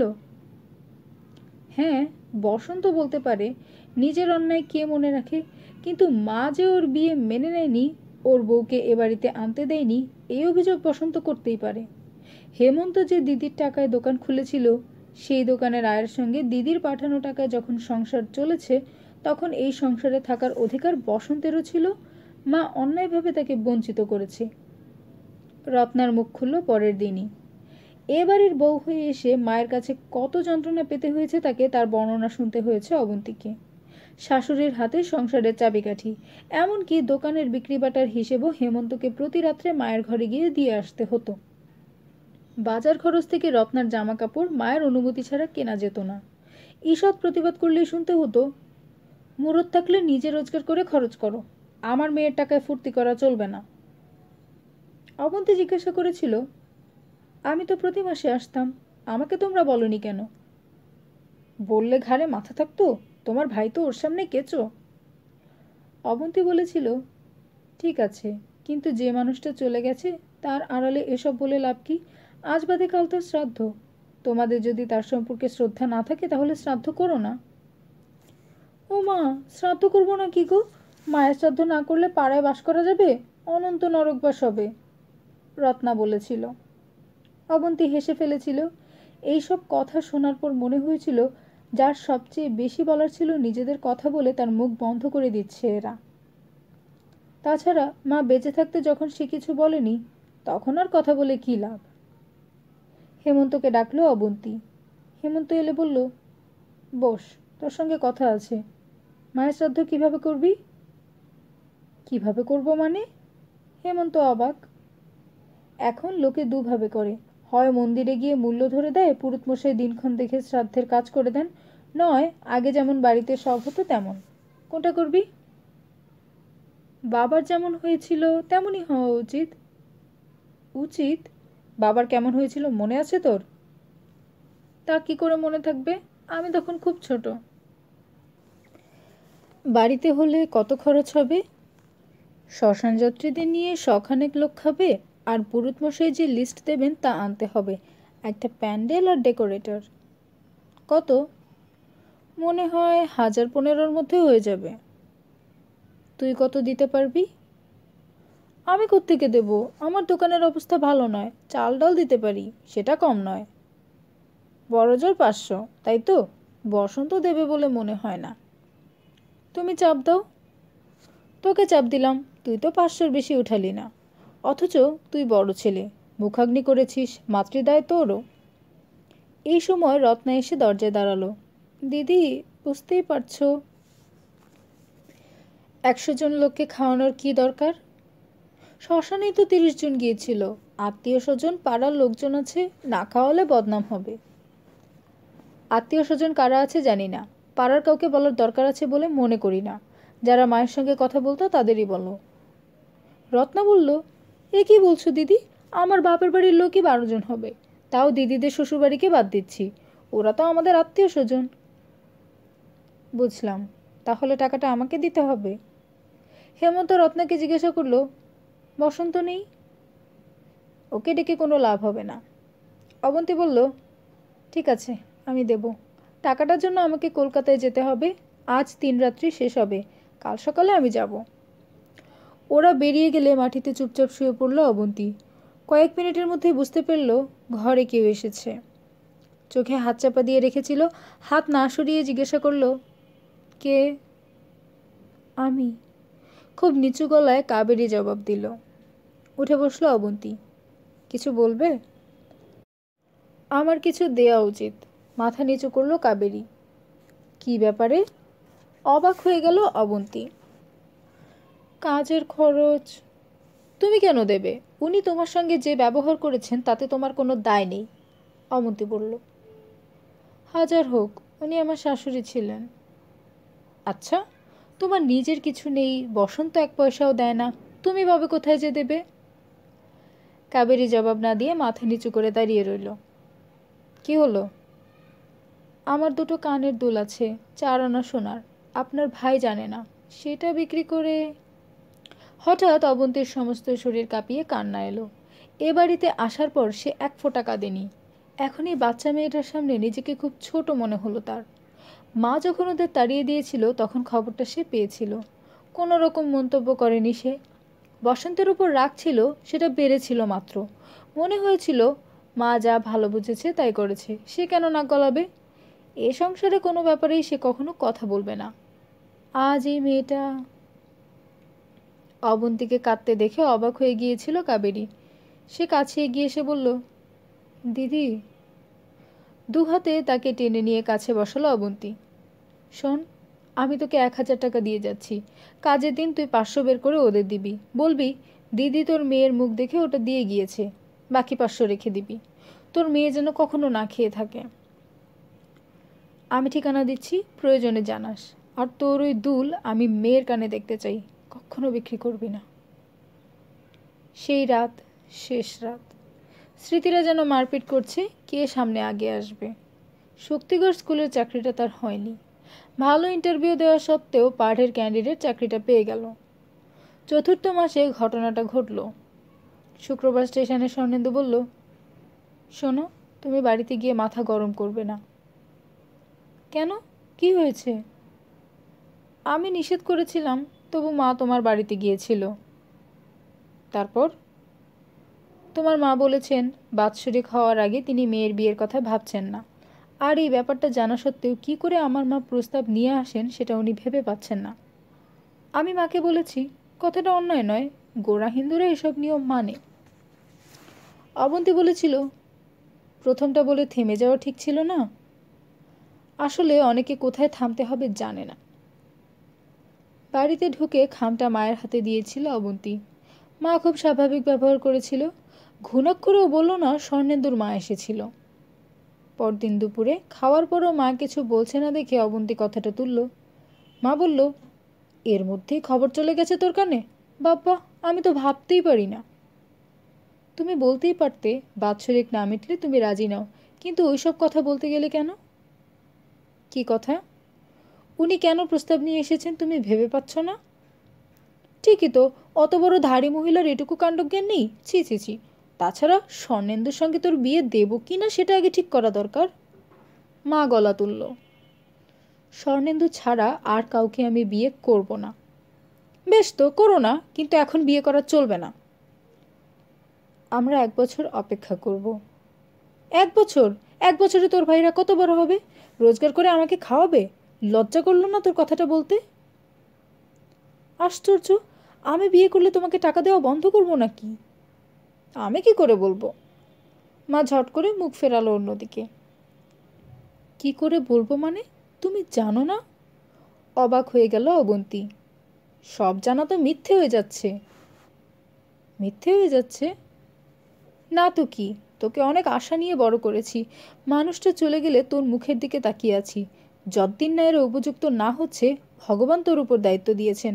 আর তুই বাপ মরতে না মরতেই নিজের কথা ভেবে বিয়ের পিড়িতে বসতে পা বাড়িয়ে আছিস। মিথ্যে হচ্ছে না? আমি তো বলেছি বাৎসরিকের আগে কিছু করব না, ততদিনে আমার চাকরি পার্মানেন্ট হয়ে যাবে। তাতে আমাদের কি হবে? তার মানে? তোর বাবা বলতো, ছেলে হয়নি তো কি হয়েছে, মেয়ে আমার ছেলের চেয়ে অনেক বেশি ভালো। এই তো ভালো নমুনা। বিয়ের খরচ কে দেবে? আমরা সই করে বিয়ে করতে পারি। বাহ, আমার খুব মুখ উজ্জ্বল হবে তাতে। তোর বাবার আত্মা খুব শান্তি পাবে। মুখের উপর বলতে পারলি কথাটা? চিৎকার করলো মা। অবন্তী বোঝাতে চেষ্টা করলো, তুমি আমাকে বিশ্বাস করো, এখন যেভাবে তোমাকে টাকা দিয়ে যাচ্ছি, ওরা রোজগার শুরু না করা পর্যন্ত সেইভাবে দিয়ে যাব। বিয়ের জন্য কোনো পরিবর্তন হবে না। বিশ্বাস করি না। তুমি আমাকে বিশ্বাস করছো না? না। শ্বশুরবাড়িতে যাওয়ার 2-1 মাস পরে মেয়েদের কাছে বাপের বাড়ি দূর হয়ে যায়, তখন সেখানকার সমস্যাই বড় হয়ে যাবে। এই যে আমি এ বাড়িতে আসার পর কবার বাপের বাড়ি গিয়েছি। এসব ছেড়ে ছেড়ে আমি বাপের বাড়ি চলে যেতে পারছি না কেন? তুইও পারবি না। জায়গায় বিয়ে করবি বলছিস, সে তো আর লাখ লাখ টাকার মালিক নয়। স্কুল মাস্টারদের কত হয় তা আমি জানি। সেখানেও অভাব হাঁ করে বসে আছে। ফলে মাসে মাসে তোর দেওয়া টাকার পরিমাণ কমবে, একসময় বন্ধ করে দিবি। আর আমি ওই বাচ্চা দুটোকে নিয়ে না খেতে পেয়ে মরবো, এই তুই চাস? কাঁদতে কাঁদতে মা সরে গেল সামনে থেকে। হতভম্ব হয়ে বসেছিল অবন্তী। মুখ ফিরিয়ে দেখল হেমন্ত দরজা ধরে দাঁড়িয়ে তার দিকে তাকিয়ে আছে। ও নিশ্চয়ই সব শুনেছে। হেমন্ত এখনো বালক, ও ওভাবে তাকাচ্ছে কেন? অবন্তী বলল, কিছু বলবি? তুই চলে যাবি দিদি? করুণ গলায় বলল হেমন্ত। বাইরে থেকে মায়ের চিৎকার ভেসে এলো। হ্যাঁ যাবে। কে তোর দিদি? ও তো রাক্ষসী, নইলে নিজের স্বাদ মেটাতে আমাদের ভাসিয়ে যায়। অবন্তী উঠল, দরজায় দাঁড়িয়ে বলল, তোমার কি মাথা খারাপ হয়ে গেল? এসব কি কথা বলছো? ঠিকই বলছি। আমি তোমার পা ছুঁয়ে বলছি মা, মাইনের পুরো টাকা তোমাকে দেব, এর অন্যথা হবে না। কেন আমাকে স্তোক দিচ্ছিস? বিয়ের পর বছর ঘুরতেই বাচ্চা হবে, তখন তার খরচ হবে না? নিজের সন্তানের থেকে ভাইদেরকেও বড় করে দেখে, বোঝাতে এসেছে আমাকে। গজগজ করলো মা। তুমি কি চাইছো? আমি কি চাইবো? দুটো অসহায় বাচ্চার বিধবা মায়ের কি চাওয়ার কোনো অধিকার আছে? আমাকে ভিক্ষে করতে হবে যতদিন পারবো, নইলে সহ্য করতে না পারলে গলায় দড়ি দেব। মা! চিৎকার করে উঠল অবন্তী। আচমকা ছুটে এলো মা। অবন্তী দুটো হাত ধরে ঝরঝর করে কেঁদে ফেলল। তুই একটু অপেক্ষা কর, ওদের বড় হতে দে, তারপর তুই বিয়ে কর। আমি দাঁড়িয়ে থেকে তোর বিয়ে দেব। এইটুকু ভিক্ষে দে আমাকে। অবন্তীর দু চোখ উপচে জল নামল। তার শরীর থরথর করে কাঁপছিল। মা বলে যাচ্ছিল, তুই ছাড়া আমার আর কেউ নেই রে, তুই যদি চলে যাস তাহলে। ওহ, তোর তো এমন কিছু বয়স নয়, আর কিছুকাল অপেক্ষা করতে পারবি না? হাত ছাড়িয়ে বিছানায় এসে উপুর হয়ে পড়ে অঝরে কেঁদেছিল সে। মাথা কাজ করছিল না, শরীরের সমস্ত রক্ত যেন কেউ আচমকা শুষে নিয়েছিল। তারপর যখন একটু বল এলো তখন দেখলো দুই ভাই তার পায়ের কাছে চুপচাপ দাঁড়িয়ে আছে। হাফ প্যান্ট পরা খালি গায়ের দুই বালক এবং শিশুর চোখে যে দৃষ্টি তা কোনোদিন ভুলতে পারবে না অবন্তী। কসাইয়ের দিকেও মানুষ ওই চোখে তাকায় না। সারাদিন আর বিছানা ছাড়েনি অবন্তী। নিজের সঙ্গে কথা বলে ক্লান্ত হয়ে গেল সে। মা যা বলছে তার অনেকটাই হয়তো সত্যি হবে। স্বর্ণেন্দুর বাড়িতে কোনো সমস্যা এলে সে হাত গুটিয়ে বসে থাকবে কি করে? তারপর সংসার বাড়লে, কিন্তু বিয়ের পরও তো চাকরি করা মেয়েরা মা বাবাকে সাহায্য করে যায়। সে তাই করত, অথচ মা বিশ্বাস করতে পারছে না। নিজেকে স্বার্থপর ভাবতে একটুও ইচ্ছে করছে না, কিন্তু এবারের সবাই তাকে স্বার্থপর ছাড়া কিছু ভাবছে না। দ্বিতীয় চিন্তা মাথায় এলো, সে কলকাতায় আর স্বর্ণেন্দু বর্ধমানে, এই অবস্থায় বিয়ে করে লাভ কি? একসঙ্গে যখন থাকা যাবে না তখন শনি রবিবারের জন্য বিয়ে করার কোনো মানে হয় না। কথাটা আগেও সে স্বর্ণেন্দুকে বলেছে। কবে চাকরি একই শহরে হবে এই আশায় কি বসে থাকবে ওরা? মা বলছে ভাইরা রোজগার শুরু করলে দাঁড়িয়ে থেকে বিয়ে দেবে। সেটা কত বছর? অন্তত 14 বছরের আগে হেমন্ত রোজগার করতে পারবে না। বসন্তর তো আরও দেরি হবে, ধরা যাক 15 বছর। 15 বছর বাদে তার বয়স 37 হয়ে যাবে, স্বর্ণেন্দুর 40 পেরোবে। অসম্ভব। 37 বছরে কোনো কোনো মেয়ের বিয়ে হয়, কিন্তু সে স্বর্ণেন্দুকে 40 পার হয়ে অপেক্ষা করতে কোন মুখে বলবে? সেই রাত অবন্তীর জীবনের সবচেয়ে গুরুত্বপূর্ণ রাত। বুকের ভেতর থেকে সমস্ত স্বপ্ন একটু একটু করে তুলে দুমড়ে মুচড়ে ফেলতে যে কী নির্মম যন্ত্রণা সহ্য করতে হয় তা সেই রাতের আগে জানা ছিল না তার। ভোর হতে না হতেই একটা রিক্সা নিয়ে বেরিয়ে গেল অবন্তী। দরজা খুললেন স্বর্ণেন্দুর মা। আরে তুমি? একটু এলাম, গম্ভীর গলায় বলল অবন্তী। এসো এসো, চা বসিয়েছি, ঠিক সময়ে এসেছ। গলা শুনে স্বর্ণেন্দু বেরিয়ে এলো বাইরের ঘরে। কি ব্যাপার, আজ অফিস ডুব মারছ নাকি? কেন? এইরকম সারপ্রাইজ দিলে? এখন তো তোমার সাপ্তাহিক অফিস করার জন্য তৈরি হওয়ার সময়, নিশ্চয়ই কোনো সমস্যা হয়েছে। আমি তোমাকে মাথা গরম না করতে অনুরোধ করেছিলাম, স্বর্ণেন্দু বলল। আমি একেবারে ঠান্ডা মাথায় এসেছি। স্বর্ণেন্দুর মা বললেন, তুই যা স্বর্ণ, মুখ ধুয়ে আয়, চা হয়ে গেছে। যতক্ষণ চা না আসছিল একা ঘরে বসে অবন্তী ভাবছিল কিভাবে কথাগুলো বলা যায়। কোনো রকম প্রস্তুতি ছাড়া কথা বলা খুব মুশকিল, কিন্তু তাকে বলতেই হবে। চা নিয়ে এলেন স্বর্ণেন্দুর মা, সঙ্গে বিস্কুট। স্বর্ণেন্দুও এলো। তিনজনেই চা খাচ্ছিল। স্বর্ণেন্দুর মা বললেন, তোমার মায়ের কথায় আমি কিন্তু রাগ করিনি, এত তাড়াতাড়ি যাওয়া আমার ঠিক হয়নি। আমি নিষেধ করেছিলাম, স্বর্ণেন্দু বলল। আসলে আমার ওপর সবাই চাপ দিচ্ছে। অনেকদিন চাকরি করছে স্বর্ণ, আমি কেন বিয়ে দিচ্ছি না। আমার এক মাসি স্বর্ণকে খুব ভালোবাসেন, তিনি তো রাগ করে চিঠি দিয়েছেন, তাই। উনি নিশ্চয়ই আরও 1 বছর বাঁচবেন। অবন্তী সোজা হয়ে বসল। আপনাদের সঙ্গে আমার কয়েকটা কথা আছে। দুজনেই মুখ তুলে তাকালো। অবন্তী বলল, কথাটা তোমাকে আলাদা বলা উচিত ছিল, কিন্তু নিজের ওপর আস্থা রাখতে পারলাম না। উনি আমাদের চেয়ে বেশি অভিজ্ঞ, তাই। স্বর্ণেন্দু জিজ্ঞাসা করল, কি কথা? অবন্তী বলল, আমাদের আর সম্পর্ক রাখা উচিত নয়। কয়েক সেকেন্ড কেউ কথা বলল না। শেষ পর্যন্ত স্বর্ণেন্দু জিজ্ঞাসা করল, কেন? আমার পক্ষে আগামী 15 বছরের মধ্যে বিয়ে করা সম্ভব নয়। স্বর্ণেন্দুর মায়ের গলা থেকে বিস্ময়সূচক শব্দ বের হলো। কি বলছো তুমি? হ্যাঁ, আমার 2 ভাই নেহাতি নাবালক। ওরা রোজগার শুরু না করা পর্যন্ত আমি দায়িত্ব অস্বীকার করতে পারি না। স্বর্ণেন্দু বলল, আমি তোমাকে কখনো সেটা করতে বলেছি? না, কিন্তু ভবিষ্যতের কথা কেউ বলতে পারে না। আপনি বুঝবেন। আমি আরও একই শহরে কবে চাকরি করতে পারবো তা দুজনের কেউ জানি না। যা রোজগার করি তার যেটুকু নিজের জন্য না রাখলে নয়, তাই রেখে বাকিটা মায়ের হাতে দেই। তাতে খুব কষ্টে ওদের চলে যায়। মা যদি ভয় পায় বিয়ের পর আমি টাকার পরিমাণ ধীরে ধীরে কমিয়ে দেব, তাহলে ওকে দোষ দিতে পারি না। অথচ নিজের খরচ বেড়ে যাবে। বলুন ঠিক কি না? কাতর চোখে তাকালো অবন্তী। স্বর্ণেন্দুর মা বললেন, হ্যাঁ, কথাটা আমি ভেবেছি। তোমার পক্ষে চাকরি ছাড়া সম্ভব নয়, আবার একসঙ্গে বাস না করলে বিয়ে করার কোনো অর্থ নেই। স্বর্ণেন্দু বলল, এই বর্ধমানেই ওর চাকরি হয়ে যেতে পারে। অবন্তী বলল, সেটা অনিশ্চিত। স্বর্ণেন্দু বলল, বেঁচে থাকাটাও তো তাই। অবন্তী বলল, আবেগ সর্বস্ব কথা বলে কোনো লাভ নেই। স্বর্ণেন্দুর মা বললেন, তোমার মা 15 বছর পরে বিয়ের কথা বলেছেন, সে তো অনেক সময়, ততদিন আমি বাঁচব না। সেই কারণেই আমি ওকে বলছি আমার জন্য অপেক্ষা না করতে। তুমি কি তোমার মাকে কথা দিয়েছ? স্বর্ণেন্দুর মা জানতে চাইলেন। হ্যাঁ, এছাড়া আমার আর কোনো উপায় ছিল না। তুমি কি করে আশা করলে স্বর্ণ তোমার জন্য 15 বছর অপেক্ষা করবে? এটা কি বাস্তবসম্মত কথা? আমি তো আশা করিনি, ওকে বলিওনি অপেক্ষা করতে। কিন্তু 15 বছর পরে তোমার কি হবে? কি আর হবে, চাকরি করব, নিজের সংসার। মাসিমা, 15 বছর অনেকটা সময়, ততদিনে মনের কি অবস্থা হবে তা এখন বলবো কি করে? স্বর্ণেন্দুর মা বললেন, এই যদি অবস্থা হয় তাহলে আমি তোমার কথা মেনে না নিয়ে আর কি করতে পারি?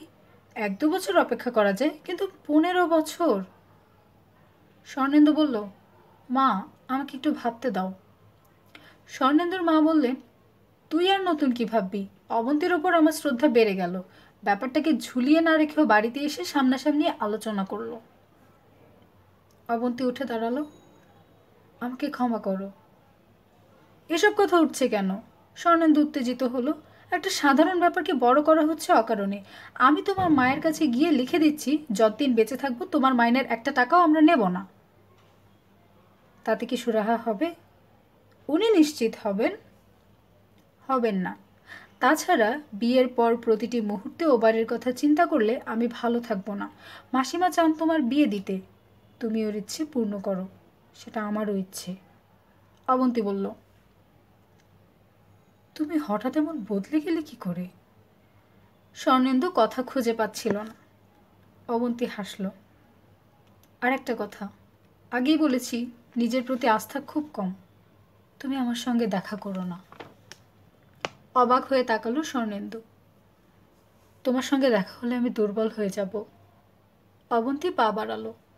স্বর্ণেন্দুর মা বললেন, ও ঠিক বলেছে স্বর্ণ, ওকে নিজের মতো থাকতে দেওয়া উচিত তোর। স্বর্ণেন্দু চিৎকার করলো, এগুলো নেহাতি বোকামি, অর্থহীন। তুমি কি ভাবছো নিজেকে এভাবে উৎসর্গ করলে লোকে তোমাকে হাততালি দেবে? কেউ দেবে না, কেউ মনে রাখবে না। উৎসর্গ করেছি কে বলল? তোমাকে বিয়ে করার পর যে কখনো মতান্তর হতো না তার কোনো নিশ্চয়তা আছে? আমার ভাইরা যদি নিয়মিত তাদের অভাবের হাত নিয়ে তোমার কাছে আসে, কতদিন সহ্য করবে তুমি? এখন যে উদারতা মনে আসছে তা যদি শেষ পর্যন্ত না থাকে, এই ইস্যু নিয়ে তোমার সঙ্গে আমার সম্পর্ক যদি নষ্ট হয়, আমি নিজেকে উৎসর্গ করছি না, নিজেকে বাঁচাতে চাইছি। এলাম। অবন্তী বেরিয়ে এলো। হঠাৎ দুটো পা যেন লোহা হয়ে গেল। মাথা ঘুরছে, দৃষ্টি অস্বচ্ছ। কোনো মতে রাস্তায় দাঁড়িয়ে সে রিক্সা খুঁজল। নিঃশ্বাস বন্ধ হয়ে আসছিল তার। প্রাণপণে নিজেকে শক্ত করতে চেষ্টা করছিল অবন্তী। এছাড়া যখন কোনো উপায় নেই তখন ঠিক কাজ করে এসেছে সে। হাত তুলে রিক্সা দাঁড় করালেন অবন্তী। সেটা উঠতেও কষ্ট হচ্ছিল। কোথায় যাবেন? কোনো ফাঁকা রাস্তায় কিছুক্ষণ ঘুরে বেড়াও। লোকটা কি বুঝলো সেই জানে, প্যাডেল ঘোরালো। শরীর এলিয়ে চুপচাপ চোখ বন্ধ করে বসেছিল সে। একটু একটু হাওয়া দিচ্ছে, কপালে জমে যাওয়া ঘামে সেই হাওয়া আরাম আনছে। দিদি, কোন দিকে যাব? প্রশ্ন শুনে চোখ খুলল অবন্তী। রিক্সা যাচ্ছে একটা বিরাট দিঘির পাশ দিয়ে। দিঘিতে পদ্মপাতা। পদ্মপাতায় তোমার আমার মিল। পদ্মপত্র জল নিয়ে তার, জল দিয়ে তার নড়ে, পদ্মপত্রে জল ফুরিয়ে যায়। অবন্তী বলল, বাড়ি চলো। বেশ কয়েকটা চিঠি লিখেছিল স্বর্ণেন্দু, জবাব দেয়নি অবন্তী। জবাব না দেওয়ার জন্য প্রচণ্ড চাপ জমত বুকে। মনে হতো সত্যি কথাটা লিখে জানাই। আমি তোমাকে ভালোবাসি, তুমি আমার প্রথম ভালোবাসা। তোমাকে ছেড়ে বেঁচে থাকার কথা ভাবলেই শরীর হিম হয়ে যায়, কিন্তু লিখতে পারিনি। বাস্তব বড় কঠিন, আবেগ সেখানে মুখ থুবড়ে পড়ে। এই কষ্ট যত তীব্রই হোক, সহ্য করতে করতে একসময় অভ্যেসে এসে যাবে। কাউকে কিছু না বললেও অশোকাদির কাছে ধরা পড়ে গিয়েছিল সে। এক সন্ধেবেলায় যখন সে ঘর অন্ধকার করে শুয়ে আছে, তখন অশোকাদি এসে পাশে বসলেন। কি হয়েছে বলো তো? কিছু না। কিছু তো হয়েছে, আর এটা মেয়েদেরই হয়। মানে? পুরুষদের কিছু হলে তাকে চাপা দেওয়ার অনেক পথ খোলা থাকে। বন্ধুবান্ধব, সিনেমা, থিয়েটার দেখে তারা ভুলে যেতে পারে। কিন্তু মেয়েরা গুমড়ে মরে। যত গুমরায় তত তাদের সর্বনাশ এগিয়ে আসে। এরকম কথা শুনলে মুখোশ পড়ে থাকা যায় না। অশোকাদিকে সব কথা খুলে বলল অবন্তী। কিছুক্ষণ চুপচাপ বসে রইলেন অশোকাদি, তারপর বললেন, এক্ষেত্রে কপাল ছাড়া আর কাকে দায়ী করবি? তোর মা বাড়াবাড়ি করছে, কিন্তু তার কথা চিন্তা করলে মনে হবে ভয় তিনি পেতেই পারেন। স্বর্ণেন্দু খুব ভদ্র ছেলে, সে তো চাইবেই বিয়েটা হোক এবং তোকে কোনো বাধা দেবে না। তবে তোর মায়ের কথাও ঠিক, ভবিষ্যৎ কে বলতে পারে। স্বর্ণেন্দুর মা তো স্বাভাবিকভাবেই আশা করবেন তার ছেলের তাড়াতাড়ি বিয়ে হবে। আবার তোরা দুজন দু জায়গায় থেকে বিয়ে করে কতদিন আলাদা থাকবি? অনেকেই শুনেছি আজকাল ওরকম থাকে। ওটা আর যাই হোক, সংসার করা নয়। তুই ঠিকই করেছিস। 15 বছর কাউকে অপেক্ষা করতে বলা স্বার্থপরতার চূড়ান্ত নিদর্শন দেখানো। তুই যে সিদ্ধান্ত নিয়েছিস সেটা কাম্য না হলেও এছাড়া আর কোনো উপায় নেই রে। এখন তোর অল্প বয়স, জীবন তোকে কী দেবে তা তুই জানিস না। হয়তো ভালো হবে, কিন্তু এর চেয়ে তো খারাপ হবে না। তুই নিজের কথা ভাবছিস, স্বর্ণেন্দুর কথাটা ভাব। ওই চিঠির উত্তর দেওয়া মানে আবার সম্পর্ক তৈরি করা। ওকে সংসারী করার জন্য তোর নির্মম হওয়া উচিত। আমি কি করব? কেন? চাকরি করবি, সিনেমা থিয়েটার দেখবি, বই পড়বি, আর তাতে যদি সময় না কাটে তাহলে গান শেখ, আবৃত্তি কর। এখন তো এসবের নানা স্কুল হয়েছে। একবার জড়িয়ে গেলে দেখবি চমৎকার সময় কেটে যাবে। পরদিনই অফিসে কাণ্ডটা হলো। অফিসের বাৎসরিক অনুষ্ঠান হবে মহাজাতি সদনে। গান বাজনার অনুষ্ঠান, নামী শিল্পীরা আসবেন। কিন্তু অফিসের স্টাফরা একটা ছোট অনুষ্ঠান করতে চান। হয় বিদায় অভিশাপ, নয় কর্ণকুন্তী সংবাদ। রিক্রিয়েশন ক্লাবের কর্মকর্তারা সোজা চলে এলো অবন্তীর কাছে। একজন বলল, আপনি নতুন এসেছেন, আপনাকে করতে হবে। অবন্তীর চোখ কপালে তুলল, আমি যে কখনো করিনি। দ্বিতীয়জন বলল, আপনার গলার স্বর সুন্দর, ঠিক পারবেন। বিশ্বাস করুন। সেটা করব রিহার্সাল দেখার পর। কোনটা করব ঠিক করে নিয়ে আপনাকে জানিয়ে দেব। কাল থেকে রিহার্সাল।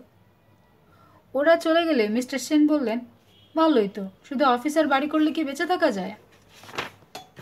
বাড়িতে ফিরে অশোকাদিকে খবরটা দিলে তিনি উৎসাহ দিলেন, একেবারে না বলবি না, রাজি হয়ে যা, মন ভালো হয়ে যাবে। বিদায় অভিশাপ বহুবার পড়া, অনেক লাইন মুখস্থ। রিহার্সালেই হাততালি পড়ল। সবাই বলল, আপনি মিথ্যে কথা বলেছেন, কখনো না করলে ভেবে বলা যায় না। 7টা পর্যন্ত রিহার্সাল হতো। তখন অফিস পাড়া ফাঁকা বলে একজন তাকে ট্রামে তুলে দিতে আসতো। সেদিন অফিস থেকে বেরোতেই স্বর্ণেন্দুকে দেখতে পেল অবন্তী। দেখেই শরীর কীরকম হয়ে গেল। নার্ভগুলো দপদপ করছিল। কি করবে সে? কথা বলবে? সঙ্গে যে ছেলেটা তাকে পৌঁছে দিতে চলেছে সে বকবক করে যাচ্ছিল। হঠাৎ অবন্তী দাঁড়িয়ে গেল, গলা তুলে বলল, কি ব্যাপার এখানে? এরকম প্রশ্ন স্বর্ণেন্দু আশা করিনি। কথা খুঁজে না পেয়ে হাসল সে। অবন্তী ছেলেটিকে বলল, আপনাকে অনেক ধন্যবাদ, ইনি আমার পরিচিত, ওর সঙ্গে যাচ্ছি।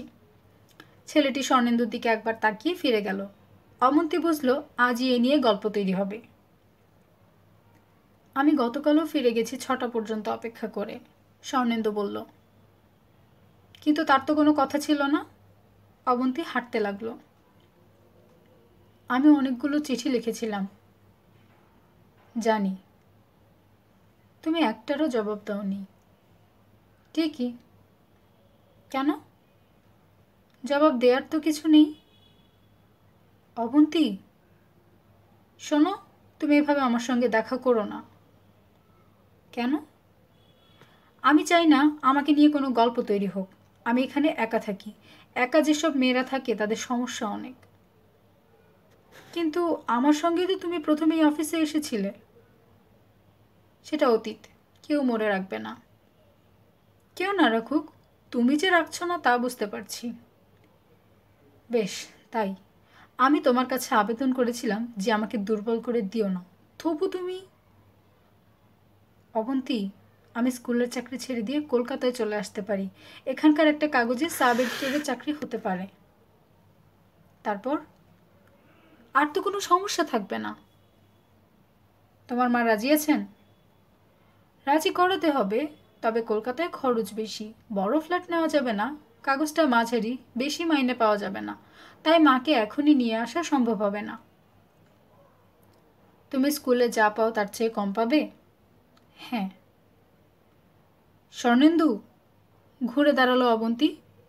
তুমি আত্মহত্যা করতে চাও? মানে?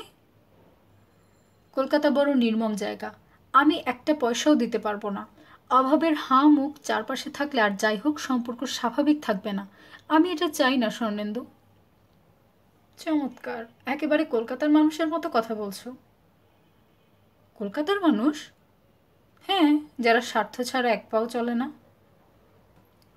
আমার কিছু বলার নেই। তুমি এত রাত পর্যন্ত অফিসে কি করছো? ওভারটাইম? না, রিহার্সাল দিচ্ছিলাম। রিহার্সাল? কিসের?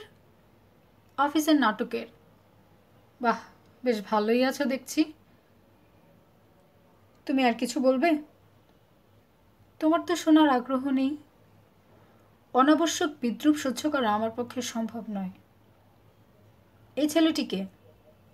কোন ছেলে? যে তোমার সঙ্গে যাচ্ছিল, আমাকে দেখে যাকে ফেরত পাঠিয়ে দিলে। ও কি রোজ তোমার সঙ্গে যায়? অবন্তী হেসে ফেলল। এবার তুমি পায়ে পা লাগিয়ে ঝগড়া করছো, আর সেটা করতে গিয়ে তুমি নিজেকে নিচে নামিয়ে ফেলছো। তোমার সম্পর্কে আমার শ্রদ্ধা আছে, দয়া করে সেটাকে নষ্ট করো না। অবন্তী কথা শেষ করে এগিয়ে গিয়ে ট্রাম স্টপে দাঁড়ালো। সে পেছন ফিরে তাকায়নি, খুব ইচ্ছে হলেও মুখ ঘুরিয়ে রেখেছিল। ট্রাম আসতেই উঠে পেছনের সিটে বসে পড়ল। ফাঁকা ট্রাম। হঠাৎ খুব কান্না পেল তার। স্বর্ণেন্দু এই ভাষায় কখনো কথা বলেনি। সেই শেষ, আর কখনো স্বর্ণেন্দুর সঙ্গে দেখা হয়নি। প্রতি মাসে বর্ধমানে গিয়েছে সে রুটিন মতো, কিন্তু কখনো স্বর্ণেন্দু তার সামনে এসে দাঁড়ায়নি। প্রথম দিকে মায়ের মুখ দেখে সে বুঝতে পারত উদ্বেগে আছে, হয়তো তার সঙ্গে যোগাযোগ আছে স্বর্ণেন্দুর। তারপর একদিন বলল, শুনেছিস তো? কি? স্বর্ণেন্দু স্কুলের চাকরি ছেড়ে গুসকারায় চলে গেছে, ওখানকার স্কুলে চাকরি নিয়েছে। তোর বাবার এক বন্ধু এসেছিলেন, তিনি বললেন। মাকে খুব খুশি খুশি দেখাচ্ছিল। চুপচাপ শুনে গিয়েছিল অবন্তী। অসাড় হয়ে গেলে নতুন আঘাত কোনো গুরুত্ব পায় না।